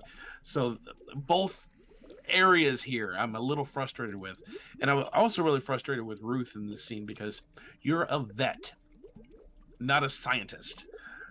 You're not going to be able to look at these blood samples and be able to dissect everything that the doctor whose specialty is doing this kind of thing and yours is taking care of animals. While yes, it's complicated, you're not a scientist. You're not going to know all this stuff. So that was okay. That's a leap I can't take. Even for a kid's show, I can't take that. That's not logical. Well, but, I mean, unless she's a vet technician, but she definitely does not play that part up in the episode. And I only add that as an asterisk because my wife actually does lab animal science with certain animals to advance cures and certain apparatuses developed so that they can increase their well-being. So but also, you're not going to be able to do that with a new strand of mosquitoes. Yeah, no. It's a little bit beyond the reach of what happens in reality with lab animals and dealing with them. But I'm with you there. What can I say about this? I really find the whole back and forth backpedaling of General Damon and Megabyte frustrating too, because they made all this progress and then they act like they didn't do any of it after Origin Story or even the previous parts. So gotta knock you for that. I also love how Megabyte just like nonchalantly walks up to the Learjet and he's like, "Hey, how you doing?" And I love General Damon's reaction, like, "Hey, Dad." Great, great reaction, man. Well done. Will you excuse me? Yeah, that saves the conflict a little bit for me, just because of the unintended goofy humor of it all. But we can talk about that more in just a moment because it's part of our plot. Over at Heathrow Airport, Dr. Connor and her son Richie exit a Learjet. General Damon welcomes the esteemed scientist, but before he can finish his conversation with her, Megabyte teleports to their location, waving all goofily to catch his dad's attention. General Damon rushes over to his son to tell the guards to stand down and scolds his son for interrupting his operation. Megabyte hints he'll have to handle it himself, and his father chases him off screen. Cut to the twins arriving with a limo to the hideout. Megabyte teleports inside to reconvene with his fellow Tomorrow People while Dr. Culex dons a chauffeur outfit, asking her minions if she looks convincing. The three exit the building as Dr. Culex drives the limo into the city. Megabyte sneaks into the trunk before her car starts up, and the Mad Doctor drives away while the twins wave goodbye in unison. Moments later, General Damon, Dr. Connor, and her son arrive at the convention center. Dr. Connor is greeted by another doctor, who's known as Dr. Liam, who's excited to see her demonstration. Richie pulls a flyer from the display of leaflets advertising a laser tag place nearby. Richie asks General Damon's second-in-command, Jim, if they can go play, to which he agrees. We then see a quick shot of Dr. Culex driving towards the convention while Megabyte stabilizes himself in the trunk. Back at the hideout, the twins bicker over a vanilla with fig tea, to which one of them dumps out on the floor from her mug. While they are preoccupied, Adam and Amy search for any telling documents or clues tied to Dr. Culex's plan. Amy confiscates one of the mosquitoes in a vial, hopeful she can use it to find either a cure or their weakness with Root. She teleports out of the lair while Adam snoops around some more. How do you feel about these scenes, Alex? I really love the fact that we have yet to see the inspector. Yes, nowhere to be seen. We don't see him anymore at all in the series, do we? Is there one more scene where he shows up? I don't think so. He doesn't even show up at the end when everyone's there. Yeah, the inspector is now gone, much like the scientist at the beginning of the series. So press the party button.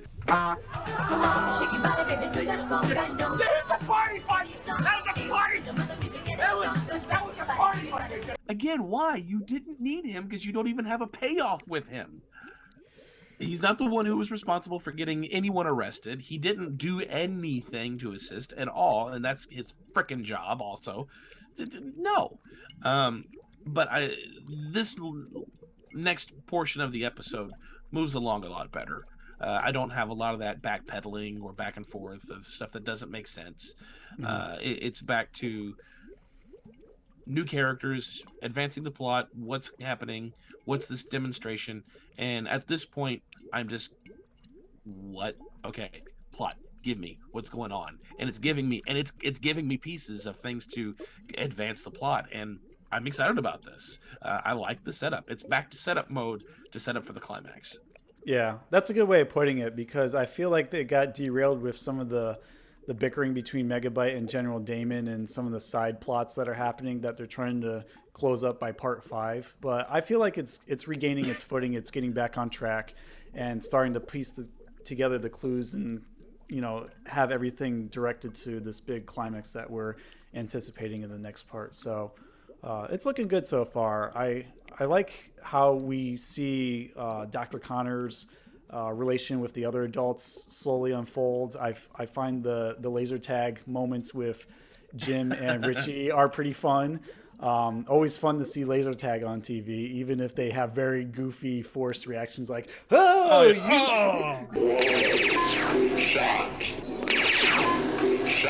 You got me with that fake laser. Oh, wait, that was a bullet. Sorry. I'm going to start doing that when I go to laser tag. Yeah, over-exaggerated. Lasers don't hurt.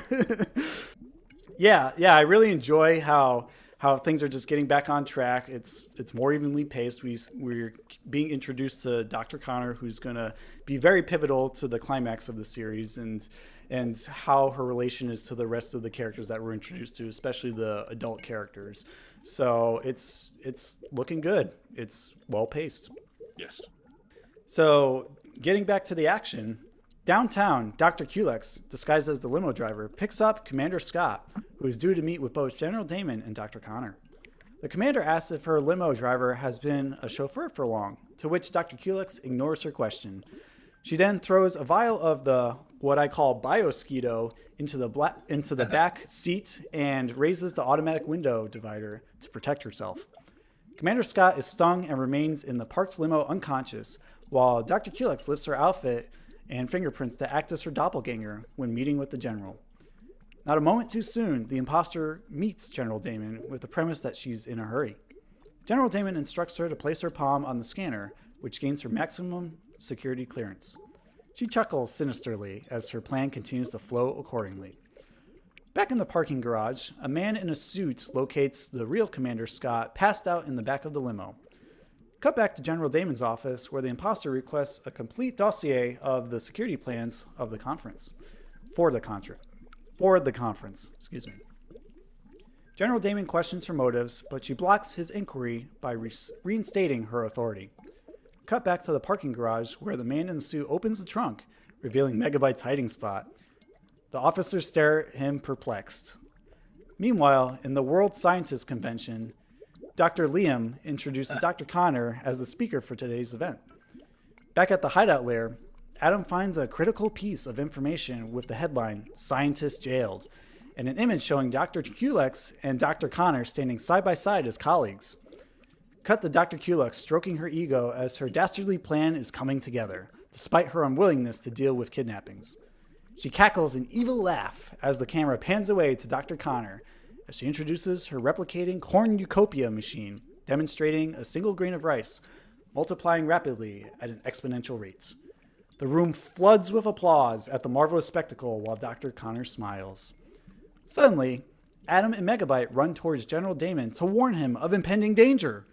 The three hurry inside to warn all the scientists to evacuate from the convention before Culex and her minions arrive.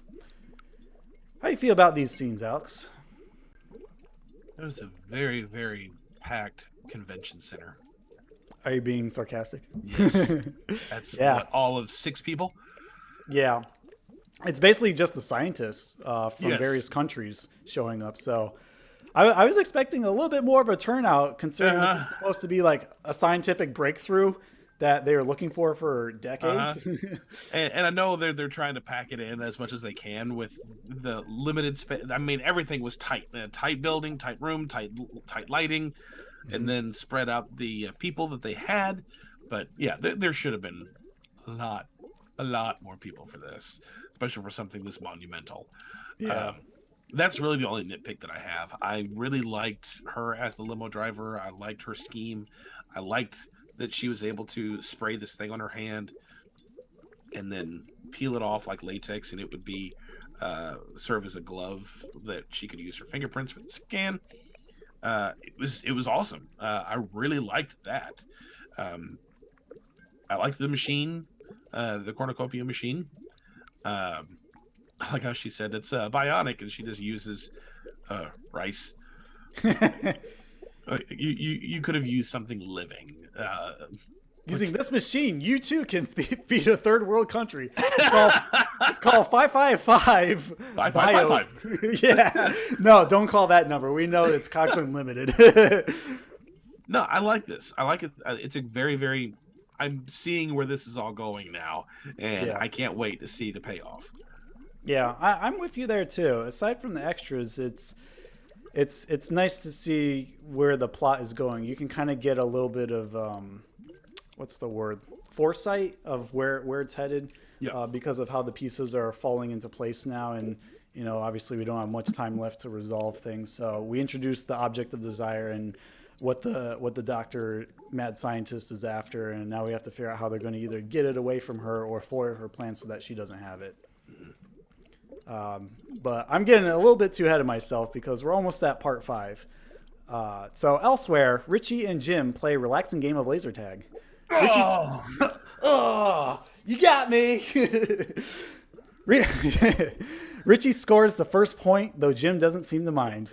Jim then fires back. The score is tied. Right after, the twins make an unexpected entrance and bug Richard, knocking him out. Jim notices he's missing, then meets up with everyone else at the convention center to inform Dr. Connor her son has been kidnapped by Dr. Culex in exchange for the replicator machine. End of part 4.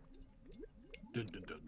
Dun, dun, dun. We don't have to go really into summary of part 4 if you don't want to, because we pretty much just covered the main scenes. But the only thing I would say is that laser tag still looks more realistic than the one on Are You Afraid of the Dark?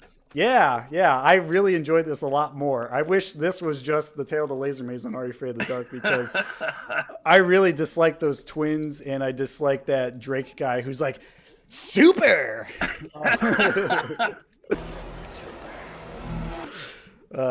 But we can do an episode review of that another day and give it the F that it deserves, because it's a piece of work.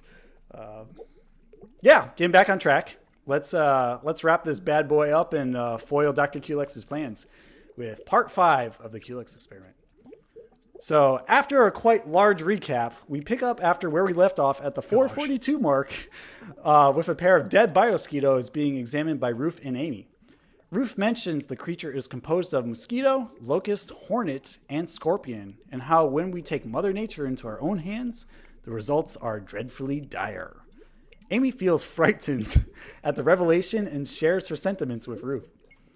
Back at Dr. Connor's hotel room, the esteemed scientist spills the beans to General Damon, Adam, and Megabyte about Eliza Jeffrey's past as her colleague at the university.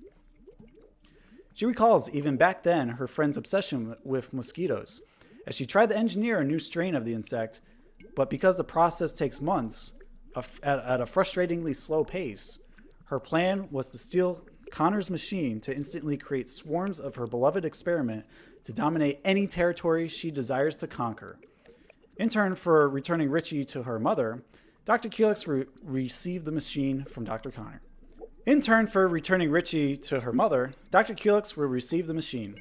The mad scientist instructs her to bring the cornucopia machine to the War Museum tomorrow at noon. But Dr. Connor furiously hangs up. Dr. Culex cackles insanely. After a quick phone call, General Damon commandeers the machine to hide it in a safe space. Back at the hideout, Dr. Culex informs her terrible twosome Dr. Connors will show up despite her call, since she could sense the fear in her voice that she's concerned for her son. Meanwhile, at Ruth's place, Ruth hands Adam a cross-section of a dead biosquito she and Amy examined previously. They tell the boys their weakness is actually extreme heat or cold, which they found out by sticking one of them in the freezer, as Amy remarks. While they have no developments on the cure, Megabyte believes Dr. Connor can assist them in their debacle. So how do you feel about the intro scenes for Part 5, Alex? Not bad. I was wondering how we're in the last episode. You're going to have to give me some kind of a resolution, and now it's all of the quick, hey, here's how we defeat this. Okay, good. Extreme temperature change. There it is. Okay, now there's that problem. Now, how are you going to do the rest? I liked that they were giving a backstory. I still would like to know why her fascination with all things mosquitoes, but we never get that, but that's okay. Again, tight on time at this point. I was wondering why the sun, and now that makes sense, because now it's a give me your machine and you can have your son back. And I also really like General Damon's foresight into take the machine, because she's compromised. She will give this up for her child. As it's the entire world versus one kid, which is a horrible decision to make. But it's a decision that's going to have to be made, and obviously the mom's not going to be the one to be the most objective about this. Right. So I liked that General Damon was, nope, take it, bye. Yeah, it's a good setup, and it reminds me of a lot of like action thriller movies, maybe even Mission Impossible, just with the way the stakes are here, with like the ransom of Richie and commandeering the cornucopia machine. I also found it humorous, even though we didn't touch upon it previously, that at the end of Part 4, there's like a confetti bomb with a little letter on a parachute inside detailing the ransom of Richie. Yeah, that's worth mentioning too, because it's a nice little jump scare to make sure that you're still paying attention by the end of the episode. And again, the security team does not know. Megabyte just literally runs in. It's a bomb! And takes it and throws it away. Jim, what's going on? That's Richie's bag. What's happened? The kid's been snatched. That's a bomb! Why is he the one to be the voice of reason and figure it out immediately while everyone's just like, duh, what's going on here? Come on. This is your job. Back at the hotel, we see the twins disguised as chambermaids in an attempt to get either the machine or Dr. Connor. They easily get past security and confront the worried scientist. She tells the twins they took the machine yesterday and they'll have to get it back to complete the deal. Adam, Megabyte, and Amy arrive to talk to Dr. Connor. The security guards bounce them away from the door and they easily teleport into her hotel room, but she's not there. Adam and the others exit the door they tried to get into from the other side, asking who else has been in here. The guards go after the three teens while they pursue the twins in a series of Dutch angles. The twins are cornered, but Dr. Connor is still nowhere to be seen when they check underneath the trolley. Somewhere downtown, Adam spots Dr. Connor sitting by herself on a park bench in deep thought. She reveals to Adam if she could trick Dr. Culex and give her the wrong access code to the machine, then she could save Richie without endangering the world. The group hatches a plan to stop the mad doctor in her tracks. Cut to Adam teleporting into the security building where General Damon works, and Jim announces to him the machine has been removed from their vault without a trace. Upon hearing this, General Damon knows exactly who took it. Cut to Adam, Megabyte, and Amy watching Dr. Connor from afar as she disappeared behind an ice cream van suddenly. The van arrives at the city hideout where the replication machine is assembled.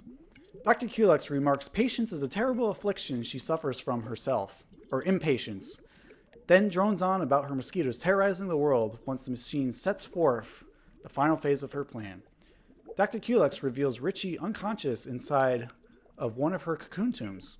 Knowing she's been double-crossed by Dr. Connor, she proposes a new deal.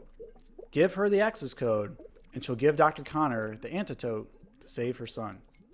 Cut to General Damon and the Tomorrow People arriving at Culex's city hideout, thanks to a homing bug placed on the machine. General Damon shouts down at her from above, but she informs everyone that they're too late. The final phase of her mosquito operation has been set in motion, and she's loving every moment of it. We see hundreds of mosquitoes being replicated by the second in her weird blender canister chamber as Dr. Culex unleashed them by throwing one of her vials at the canister, breaking the glass and unleashing swarms of mosquitoes everywhere. Dr. Connor pleads to General Damon to stop her, she's insane! The group immediately splits up to corner Dr. Culex. General Damon and his men approach the canister, swatting away the mosquitoes while Amy and Megabyte blast the insect swarm with steam and a fire extinguisher. The biosquitoes begin dropping like flies by the dozen, or should I say locusts, because that's what they look like here. Adam chases Dr. Culex to an upper level where he corners her, demanding the antidote. Dr. Culex refuses to surrender, lobbing the vial over the railing along with herself. Adam quickly teleports to the base level, catching the antidote just in the nick of time, laughing in a sigh of relief. The others watch in shock as Dr. Culex plummets to her death, surrounding her as they all feel relieved that her evil plans have been stopped for good. Back at the hospital, Kevin awakens while Dr. Poole lets in our main cast of characters. They share a few jokes, relieved that the antidote revived all present victims from their comas. Megabyte makes a terrible dad joke, and we slowly zoom out to see everyone else laughing, and Aunt Ruth hitting Megabyte with flowers over and over again, while a heartwarming variation of the Tomorrow People theme song plays. That is the end of part 5 and the end of the second miniseries arc of the Tomorrow People, the Culex Experiment. So, we're finally here, Alex. How do you feel about this ending of part 5 and also the Culex Experiment? I really like that it was the Tomorrow People teenagers who kind of took a situation and made it worse without realizing that's what they were doing. Because they're teenagers. They weren't working with the professionals. And I use that term very, very loosely for this. Fake J.K. Simmons. Yes. The first thing they did that actually made sense was, again, taking the cornucopia machine from Dr. Connors and putting it in a vault. That is the most logical thing to do in this situation. And especially whenever they came to this team and said, hey, we need to evacuate the convention, everyone's in danger. Oh crap. And she also knows all of our plans, so we're gonna have to completely revamp everything. That all is it that tracks. That's something that should have taken place. And now the Tomorrow People think they have a way to beat Dr. Culex, so they're all on board with this really half-baked idea, and they go get the machine and take it to her anyway, which again makes sense because they're teenagers and they don't think things through completely, and also their job is not in national security, but this ending, the whole thing that took place in Dr. Culex's laboratory, I loved every bit of this.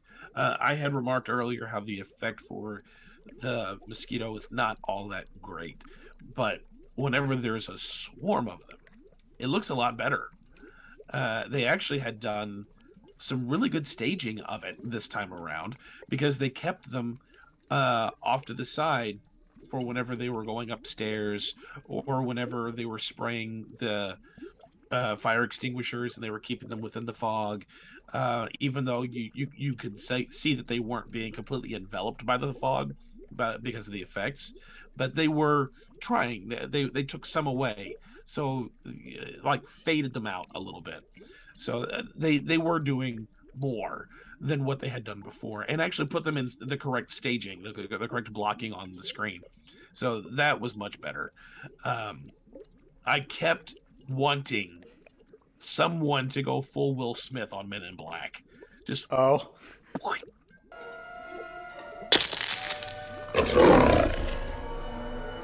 Uh-oh. I'm sorry.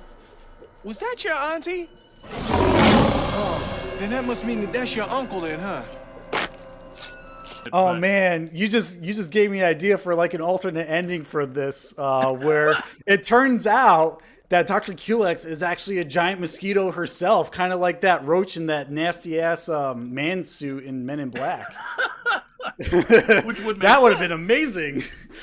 That would explain the giant cocoons that we never get an explanation for, that are just kind of hanging around in the background. I want to know more about that. And the fact that they actually said aliens at the earlier part of the episode. It could have connected.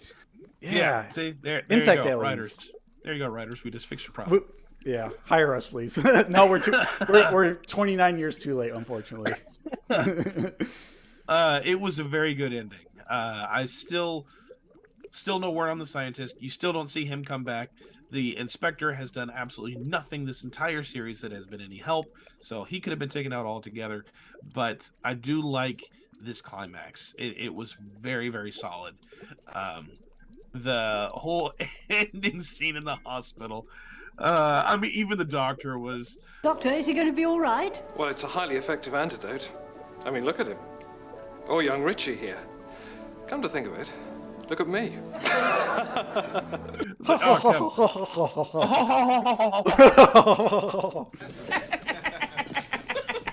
Yeah. Yeah.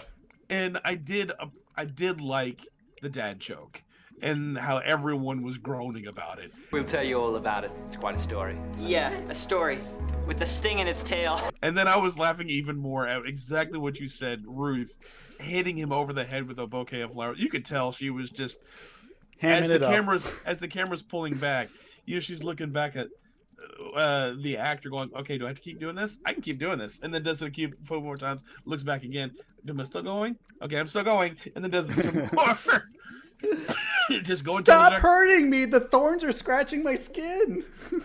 It was fun. I enjoyed it. It was great. Yeah, I wouldn't say it was the perfect ending. I don't think any of the Tomorrow People miniseries arcs, without spoiling anything, end on a perfect note. But this is probably as good as it gets. I really like the conclusion. I like how the tension builds up with the swarm of mosquitoes, even if they still look kind of fake. But they keep it at a distance this time. It's not up close, so it doesn't seem as jarring with the whole like green screen matte painting kind of effects they had to do to go around the footage of the mosquitoes. And you know, certainly the ambience of the lair and the lighting helps their cause too, with the confrontation and how sinister everything feels, even with like the government officials coming in with General Damon, and then the Tomorrow People kids you know, trying to carry out the plan with the fire extinguishers and the steam. They're all just like working together to stop it. And oh man, that feels so good to thwart an evil villain when you're like working together for a bigger cause. So yeah, I love it. Even the dad jokes, even the flower bouquet hitting, it's fun. You can't not like this. It needed some touch-ups. It needed a few rewrites, but as a whole, it was really done. It was really good. Yeah, I'd say so too. So with our miniseries being wrapped up, what would you rate this, Alex, on our Splat Attack scale? So the cons for the episode is the poor close-up effects of the mosquitoes, the inspector scenes, the lack of backstory for Dr. Culex, and the no explanation for the scientist and what happened to him at the beginning, in Ruth's community theater performance, and the inept security team. The pros is the three protagonists. They do a fantastic job The camaraderie between all three is very palpable. They all do a great job. Dr. Culex is deliciously evil. She said that herself. Delicious. She did. As if she eats mosquitoes or something. And that was not intentional. Yeah. I liked the story for this. I liked that we didn't have to retread a whole lot of plot points from the first series. I liked the pacing overall of the whole thing. I liked how the comedy was better put together. It has its faults, but it takes a lot of the faults from the first series and improves on them vastly here. So it's not perfect. It did meet my expectations. It didn't exceed my expectations. Well, I would say that those improvements exceeded my expectations, but it also gave me a lot of plot points that I was really frustrated with at the same time. So it took it down a little bit for me. I would put this in the S territory if it weren't for so many cons for me. But as much as those are in place, I really enjoyed it. So I give this an A rating of Splat standing. Hopefully it's a high A rating, because that's the same rating as Origin Story. Yes. Well, for the Culex Experiment, as some of you Slimesters may know, I tend to rate things higher than most people on our podcast, but that's because everything I've scheduled on this podcast so far is something I'm so darn passionate about. Like, it's really difficult for me to talk about something I hate because I can really dig into it, but I don't think it'd be entertaining for a lot of people. So I couldn't help but just continue with the whole Tomorrow People series because I really enjoy all 5 miniseries arcs, and this is one of my favorites, if not my favorite. I love the atmosphere of the evil lab. I love Dr. Culex as a villain. She's sinister, she's maniacal, she's conniving, she's everything you want in someone you fear, who has a dastardly plan. Even if we don't get too much backstory on her, it doesn't bother me during my viewing too much. What bothers me is more like the interruption of pacing, mainly with the whole back and forth of Megabyte and General Damon, like not trusting each other and withholding and sharing information, and of course the fake J.K. Simmons, who's just there to take up screen space, which is, I wish they just, I would like to see a little bit more Kevin over him, put it that way. I don't like him. But that's not enough for me to drop it a few points for my rating, because I can overlook that to embrace everything this does well. Even if some of the questions, like the scientist at the beginning, or what the true purpose of the suspended cocoons are, play out. I'm sure if someone wants to write Dr. Culex fan fiction or expand upon this universe, there's plenty of material to work with. But at least everything across these 5 parts is like solid quality. It doesn't prevent you from enjoying it at any one point, even if there are a few bumpy parts, even if there are a few corny parts. It's a great balance of comedy, drama, sci-fi, mystery. Things wrap up together really great. I love the camaraderie as well among Amy, Megabyte, and Adam.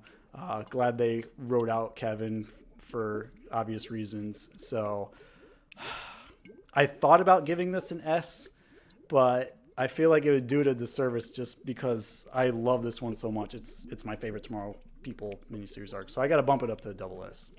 Splat standing. Very nice. Very nice. Mm-hmm. Well then, I guess that leaves us with one more thing to do before we head out for tonight from this evil lab. And that is to play a segment that's been demanded quite a bit during the season. Think fast to make the grade. So let's do it.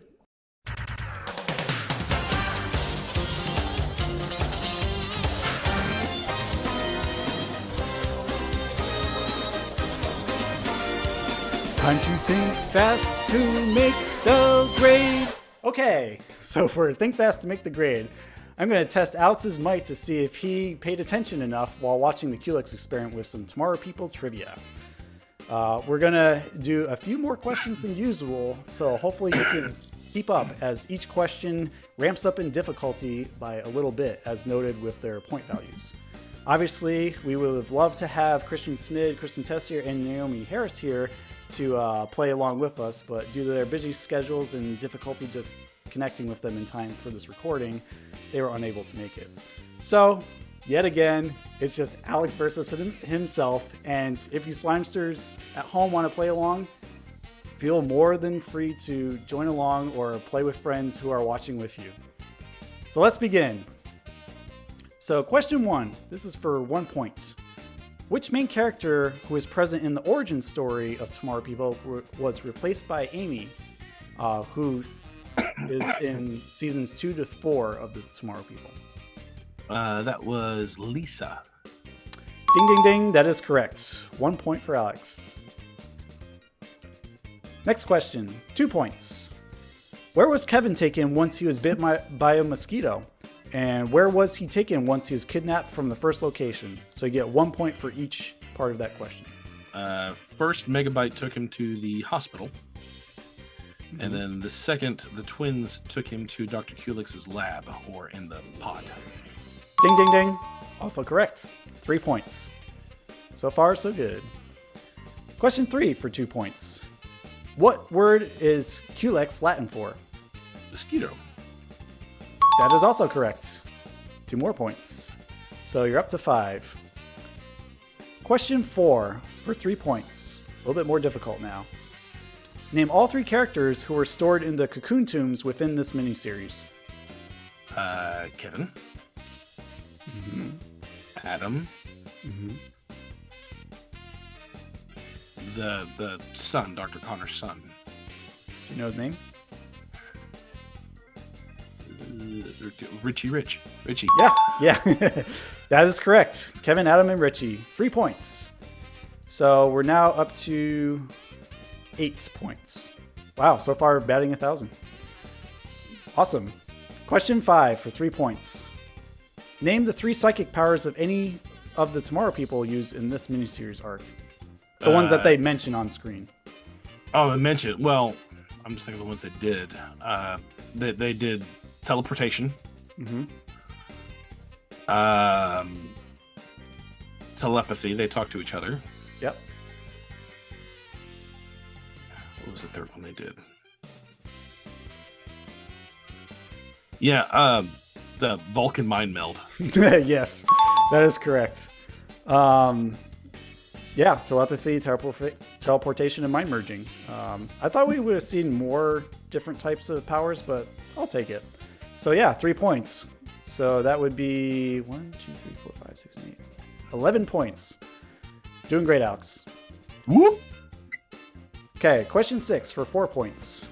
What is Dr. Culex's name before she turned mad, and who did she originally work with?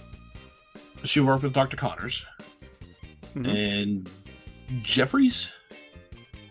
I forgot her first name. Start with an A. Yes. I'll give that to you because you basically got it. The answer is Eliza Jeffries. Eliza. Spelled with an A, and Dr. Lisa Connor. So, yep. I was going to say like Dr. Alicent or something, but I knew that wasn't right. No, you got it. Question 7 for 5 points. What is the name of the girl with the ponytail, and where does she bring her dog after it is bitten by a biosquito? Jade. Mm-hmm. Takes it to Dr. Ruth's. Yeah, pretty much.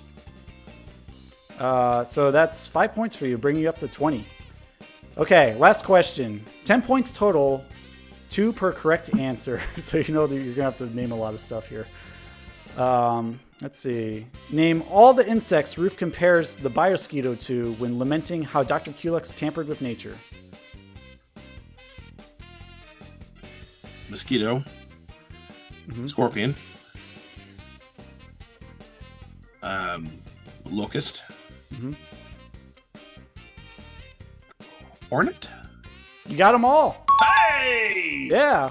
I did math wrong. It should have been 8 points in total, but what the hey, I'm generous. So you're at 30 points, perfect score. Yes! You've regained your title as Think Fast to Make the Grade champion against yourself. Yeah. Set my own high score. Woohoo! Yeah, it's like in the arcades where you type in your initials and people have to beat it. So Slimesters, if you're playing at home, submit your points so that we can see how you compare. And don't cheat, because I'll know. So before we wrap things up, do you have any final thoughts on the Culex experiment, Alex? I like this a lot. I liked it. I know the rating was the same, but for the origin story and Culex Experiment were the same, but I liked this one more. As a whole, I liked it more. There were things that I would have liked to have seen done differently, because it would have put it in my S category. But I really felt like they took the things that I didn't like about the first one and improved on it. But unfortunately, their script really had a lot of big holes that was frustrating me. Yeah. But I enjoyed this a lot, and I'm still very much looking forward to the next. What is the next series? In Tomorrow People, you mean? Yes. That will be Monsoon Man, and we're actually going to cover that in season 4. So for any of you longtime Slimesters out there who love Tomorrow People, you definitely want to stick around for that. It's going to be in monsoon season appropriately for Monsoon Man. And I believe Tomorrow People still does not have an official DVD release here in the U.S. No. There is a DVD release over in the U.K., and I believe every episode can still be found on YouTube, so you can go check it out there. Yep. Yeah, it's a great series, whether you grew up with it or you're just learning about it for our podcast. So we urge you to check it out and show some love, because it's got a great mix of sci-fi, drama, thriller, and a little bit of goofiness too to boot. And I'll put a link to the playlist that has all this in our description on our YouTube channel. So as long as it's functional, it'll be there. Indeed. All right, Slimesters, it's time to close up the lab, shut down, and head on out because we've already defeated the villain. So, closing question is for today: what would your Tomorrow People power be if you had to stop Dr. Culex? It could be some combination of Tomorrow People powers we've seen on this miniseries. It could be from origin story that we didn't see here, like healing powers that Adam had. Or it could be something that you totally make up that's in the realm of psychic abilities. Let us know via email at splatattack2021@gmail.com or via DM on Instagram at splatattackpodcast, or even in our comments section of this episode on YouTube at splatattackpodcast. So with that being said, tune in next time when we retreat to our secret slime tank hideout to recoup, recharge, and review everything that we've done for Splat Attack these past 6 months with our Season 3 overview. If you haven't caught up with our podcast yet, this is the perfect episode for you to get a glimpse of all the cool content we've made for Season 3, so definitely be there for that. In the meantime, Alex, will you drain the slime tank for us, please? Now that Dr. Culex has been vanquished, I found some parts in her lab that we can use to upgrade our slime tank for Season 4. Aye, co-captain. And now don't get bit by any genetically engineered mosquitoes while you're moving those parts around. Oh no! I'm not doing this by myself. Grab some beekeeper soups and a truck, and let's get the show on the road. We've got a lot of work to do. Splat you later, Slimesters. Bye.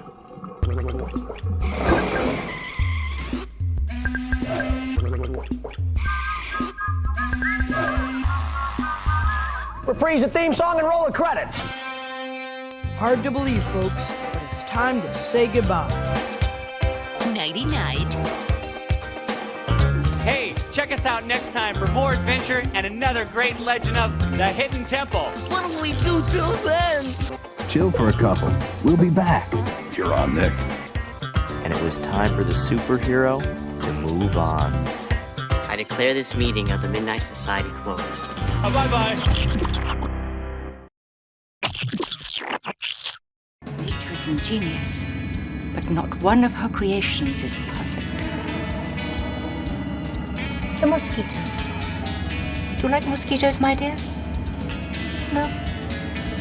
Strange that so many people find them repulsive. To me, they're magnificent things. Beautiful. You might even say, I'm in love with mosquitoes.